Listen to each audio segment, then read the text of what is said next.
bienvenidos al inicio del ciclo de conferencias del Observatorio Astronómico en este año 2016. A continuación, doctor.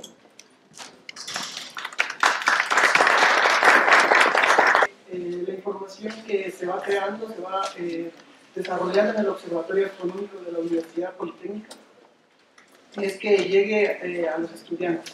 Llegue a los estudiantes y a todos los que deseen aprender de astronomía.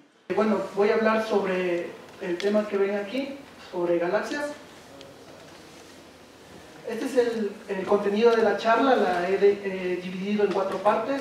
Al comienzo, como siempre se suele realizar, voy a dar una introducción del tema, seguidamente sobre los datos y sobre la muestra de galaxias que estudiamos nosotros, posteriormente los resultados, finalmente las conclusiones.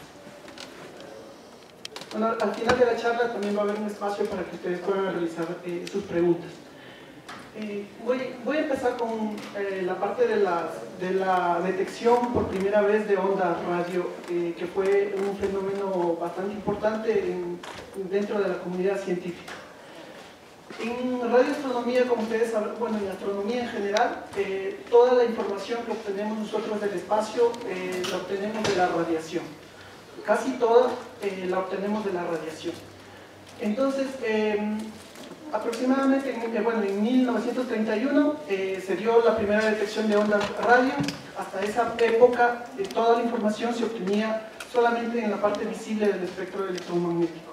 Solamente esa región del espectro tan pequeña se utilizaba para realizar estudios en astronomía.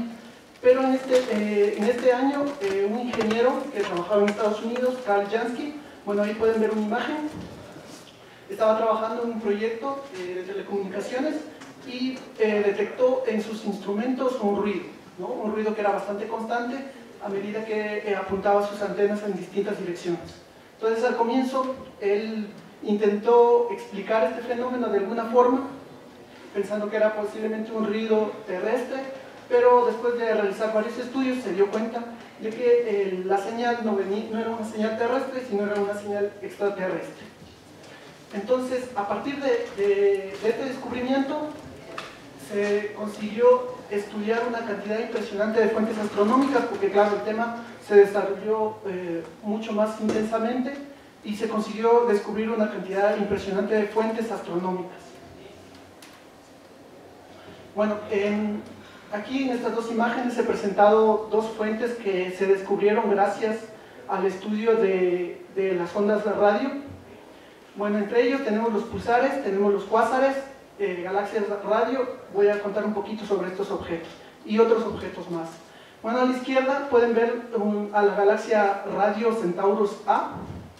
Esta imagen es una superposición de imágenes tomadas con distintos instrumentos que funcionan a distinta longitud de onda.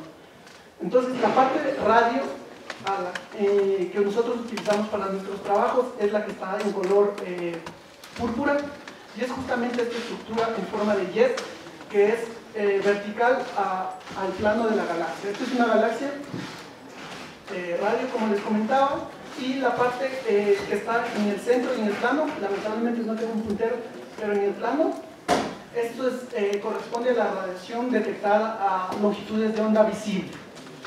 Entonces, como pueden ver, esta parte de esta galaxia solamente se puede detectar a estas longitudes de onda, radio. Bueno, voy a hablar un poco más adelante de esto. Este fenómeno de esta eyección es simplemente esa eyección de material que está siendo expulsado por esta galaxia por actividad del agujero negro supermasivo que se encuentra en el núcleo de esta galaxia. Otro objeto que también se detectó gracias a la radioastronomía, al estudio de las ondas radio provenientes del espacio, es el objeto que se encuentra al lado derecho. Esta imagen se tomó con un instrumento de la NASA, y este objeto es un pulsar. Ahora voy a explicar un poco lo que es esto. Al final de la vida de las estrellas, queda un remanente que puede ser de distinto tipo, dependiendo de la masa del objeto.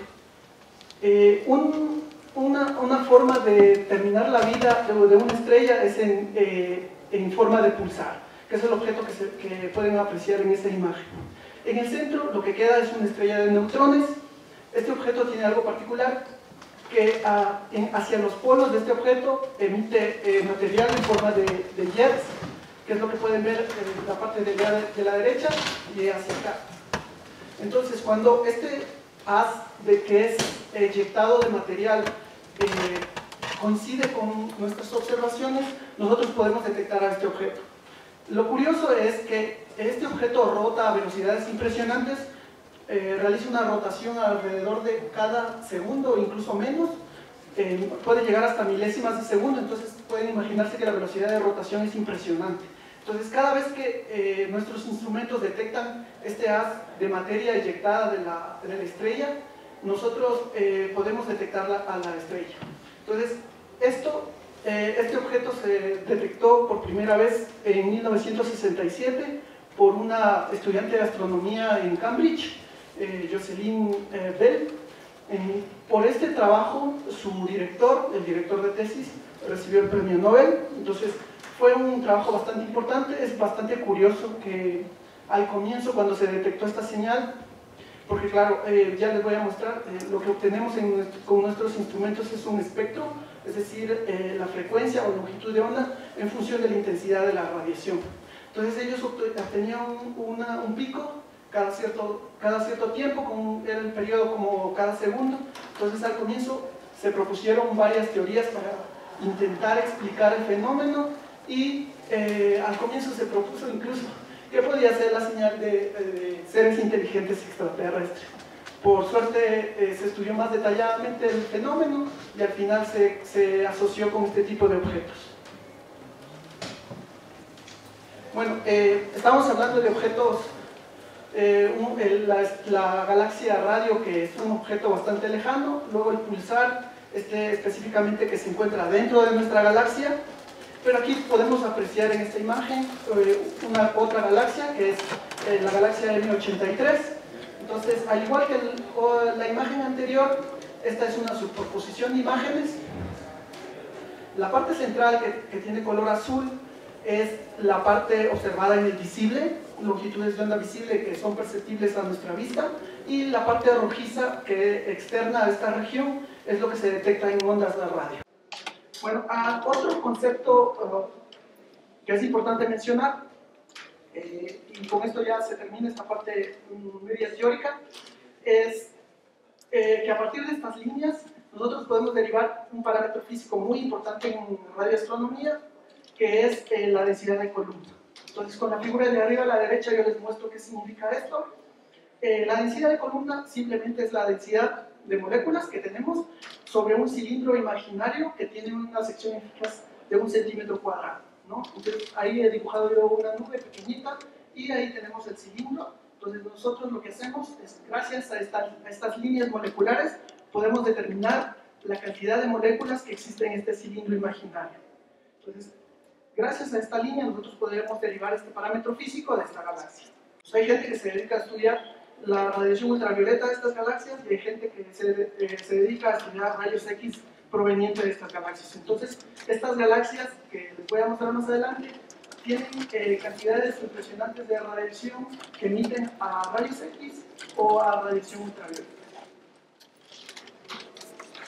Bueno, aquí el listado de las galaxias que estudiamos. En la columna izquierda, las galaxias, consideramos galaxias que producen radiación ultravioleta intensa debido a la gran cantidad de galaxias, de estrellas que están formando. Y tenemos en esta columna a la galaxia M82, M83, NGC 253. En la segunda columna tenemos, por otro lado, galaxias que emiten mucha radiación en la parte infrarroja del espectro electromagnético.